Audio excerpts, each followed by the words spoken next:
தமிழ்நாட்டை விட்டு வெளியேறும்போது மு.க. ஸ்டாலினுக்கு அதிர்ச்சியை ஏற்படுத்திவிட்டு செல்லும் ஆளுநர் ரவி. 6 மாதத்திற்கு முன்பே அமித்ஷா விடுத்த அதிரடி அசைன்மெண்ட். கோட்டை ஐஏஎஸ் அதிகாரிகள் மூலம் சிக்கிய சீக்ரெட் ஆதாரங்கள். ஆட்டத்தை ஆரம்பிக்கப் போகும் டெல்லி. திமுக ஆட்சிக்கு வந்ததிலிருந்தே தமிழகத்தின் ஆளுநராக ஆர்.என். ரவி செயல்பட்டு வருகிறார். இந்த காலகட்டத்தில் மசோதாக்கள் சம்பந்தமாக மு.க. ஸ்டாலினுக்கும் ஆளுநர் ரவிக்கும் இடையே தொடர்ந்து மோதல்கள் ஏற்பட்டு வந்தது. நீதிமன்றங்களுக்கு கூட சென்றார்கள்.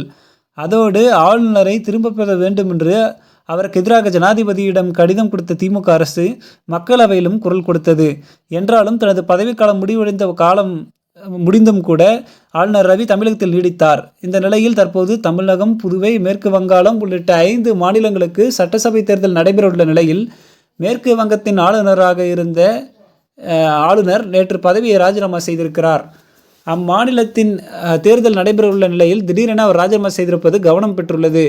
இதனிடையே மேற்கு வங்காள முதலமைச்சரான மம்தா பானர்ஜி தனது எக்ஸ் பக்கத்தில் ஒரு பதிவை போட்டுள்ளார்.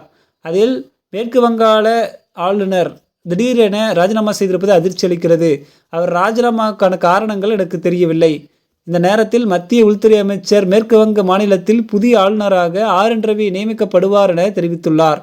அதனால் இந்த விவகாரத்தில் இதுவரை எங்களிடத்தில் எந்த ஒரு ஆலோசனையும் மத்திய அரசு நடத்தவில்லை என்று அவர் தெரிவித்திருக்கிறார். இந்த நிலையில் நேற்று இரவு ஜனாதிபதி மாளிகையும் இது குறித்து ஒரு அறிவிப்பு வெளியிட்டிருந்தது.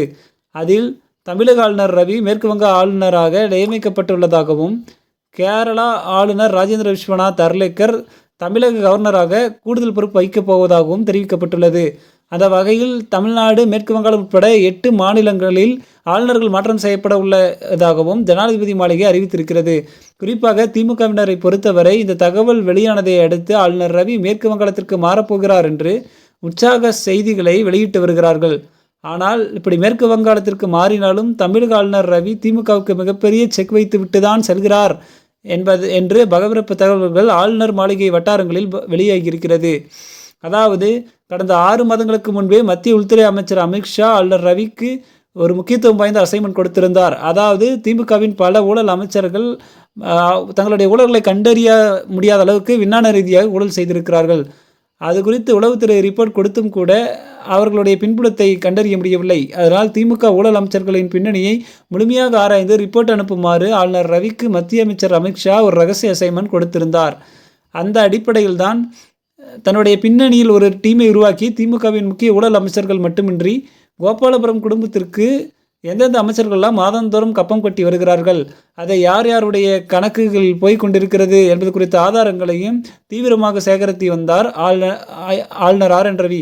அந்த வகையில் திமுகவின் 10 அமைச்சர்கள் மற்றும் கோபாலபுரம் குடும்பத்தை சேர்ந்த 3 முக்கிய புள்ளிகள் குறித்த ஆதாரங்களை கோட்டைக்கு உள்ள சில ஐஏஎஸ் அதிகாரிகள் மூலம் சேகரித்த ஆளுநர் ஆர்.என். ரவி மத்திய உள்துறை அமைச்சகத்துக்கு அந்த ஆதாரங்களை அனுப்பியுள்ளாராம். அந்த வகையில் மு.க. ஸ்டாலினும் ஆளுநர் ரவிக்கும் இடையே தீவிர பனிப்போர் நடைபெற்று வந்த நிலையில் ஏற்கனவே அவருக்கு எதிராக ஏராளமான அதிரடி நடவடிக்கைகளில் ஈடுபட்டு வந்த ஆளுநர் ரவி தற்போது தனது பதவிக்காலம் முடிவடையும் நிலையில், அதாவது வேறு மாநிலத்துக்கு ஆளுநராக மாறிப்போகும் நிலையில் கூட போகிற வேகத்தில் மு.க. ஸ்டாலினுக்கு ஒரு பெரிய செக் வைத்து விட்டு தான் செல்லப்போவதாக கூறுகிறார்கள். அந்த அளவிற்கு தமிழகத்தின் ஆளுநராக தான் வந்ததிலிருந்து மு.க. ஸ்டாலினுக்கு எதிராக இருந்த ஆளுநர் ரவி தற்போது வேறு மாநிலத்திற்கு மாறுதல் வாங்கி செல்லும் போது திமுக அரசாங்கத்தை ஆட்டம் காணும் வைக்கும் அளவிற்கு அதிரடியான ஆதாரங்களை உள்துறை அமைச்சகத்திற்கு கொடுத்துவிட்டு தான் இங்கிருந்து புறப்படுகிறார் என்பது குறிப்பிடத்தக்க செய்தியாக இருக்கிறது. அந்த வகையில் ஆளுநர் ரவி தமிழ்நாட்டிலிருந்து வெளியேறிவிட்டாலும் அவர் கொடுத்துள்ள ஆதாரங்களின் அடிப்படையில் அடுத்தடுத்து திமுக புள்ளிகள் பலரும் குற்றவாளி கூண்டில் ஏற்றப்பட்டு கம்பி எண்ணுவார்கள் என்று ஆளுநர் மாளிகை வட்டாரங்களில் பரபரப்பு தகவல்கள் வெளியாகி இருக்கிறது. இந்த செய்தி குறித்து உங்களுடைய கருத்துக்களை கமெண்ட் வாயிலாக தெரிவிங்கள். மேலும் இது போன்ற உடனுக்குடன் எங்களுடைய செய்திகளை தெரிந்து கொள்ள மறக்காம சேனலை சப்ஸ்கிரைப் பண்ணிக்கோங்க. நன்றி.